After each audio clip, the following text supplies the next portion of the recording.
20 fur trappers entered the mountain wilderness hunting beaver. Something in those woods hunted them back. It wore their faces. It stole their skin.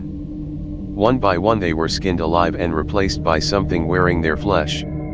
Only 2 men escaped, and what they described will never let you sleep again. Survive this and comment kept my skin, then subscribe because next week gets even darker.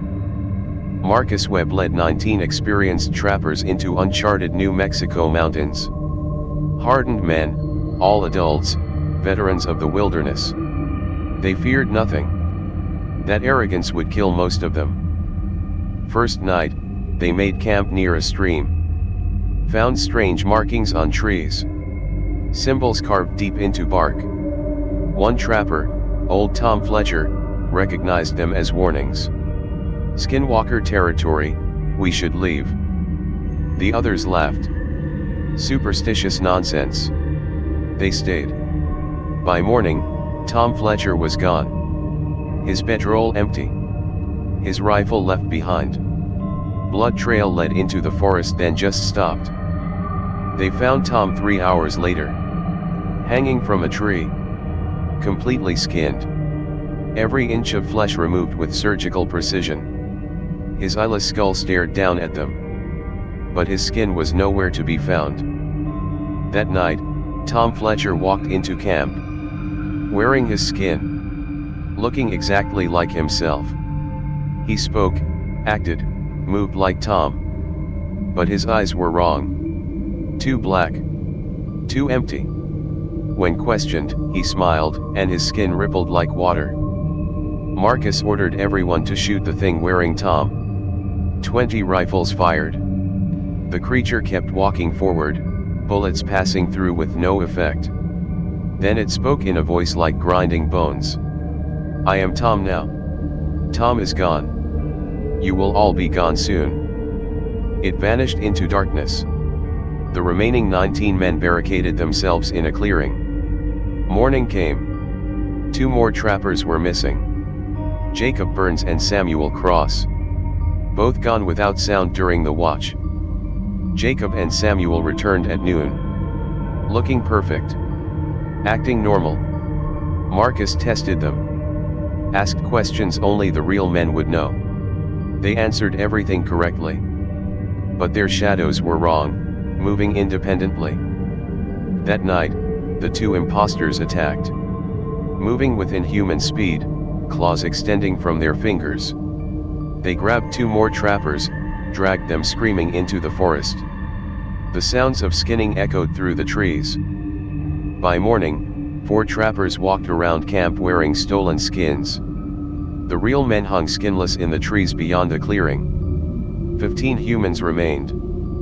4 monsters walked among them wearing their friends' faces. Marcus realized the truth.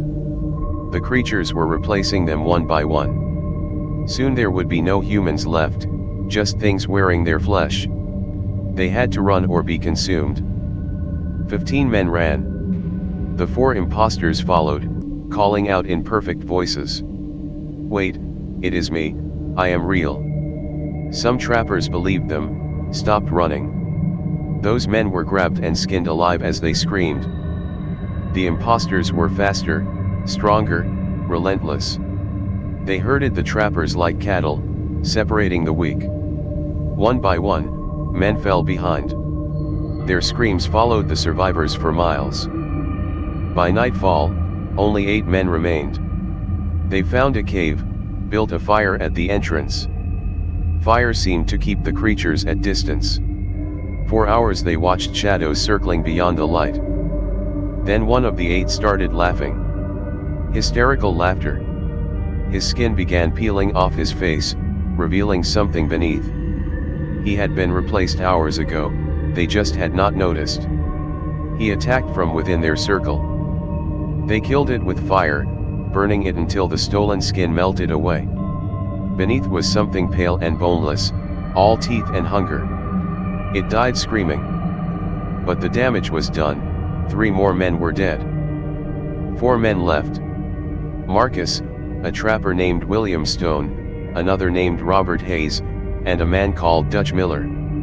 They ran through the night, No sleep, just survival. Dawn brought no safety. The creatures had multiplied.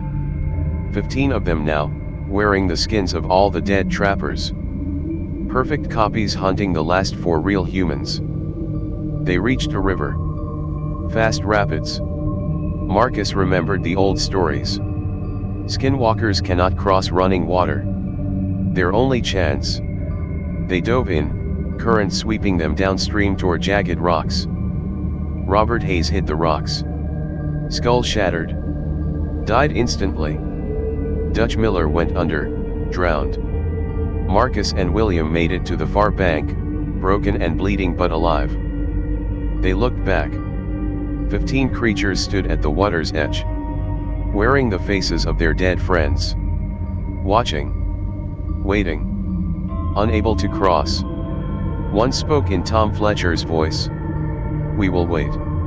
Others will come. We have time." Marcus and William walked for 3 days. Starving. Delirious. Checking each other constantly to make sure they were still human. Testing each other with questions. Watching for signs of replacement. They reached the trading post at Fort Union. Staggered in looking like corpses. Told their story. 20 men went in, 2 came out. 18 skinned alive. Monsters wearing their flesh. The commander did not believe them. Sent a patrol to investigate. 20 soldiers. They found the forest. They found the trees covered in warning symbols. They found bones. Mountains of bones, picked clean. The patrol found something else. Skins. Human skins hanging in trees like laundry. Dozens of them. Men, women, all adults. The creatures had been hunting humans for years. The patrol never found the creatures. But on the march back, one soldier started acting strange. His shadow moved wrong. That night he killed 3 others and vanished. The creatures had followed them out. Fort Union was evacuated. The entire region declared forbidden. The army sealed it off. Official records called it hostile Indian territory. The truth was classified. Something in those mountains wore human skin and hunted humans. Marcus Webb died 2 years later. Killed himself. His suicide note mentioned seeing his dead friends everywhere. Recognizing their faces on strangers. Never knowing if they were real or wearing stolen skin. William Stone lived longer. Became obsessed with hunting the creatures. Spent 20 years tracking them. Found evidence of skinwalker attacks across 4 territories. Hundreds of victims. All adults. All skinned. William wrote a manuscript documenting everything. Detailed descriptions of the creatures, their hunting patterns, their weaknesses. He sent it to the government. They classified it immediately. Then William disappeared. Some say William was killed by the creatures. Others claim he became one, that they finally caught and skinned him. His body was never found. Just his clothes, folded neatly, skin removed. The mountains are still forbidden. Hikers who ignore warnings sometimes vanish. Their bodies found skinless. Modern forensics confirm the skin was removed while they were alive. The creatures are still hunting. 20 trappers entered those mountains. 18 were skinned alive. 2 escaped but died haunted. The skinwalkers are still there. Still wearing stolen faces. Still hunting. You survived their story, prove it. Comment "kept my skin right now." Subscribe and smash notifications because next week we expose the flesh wagons.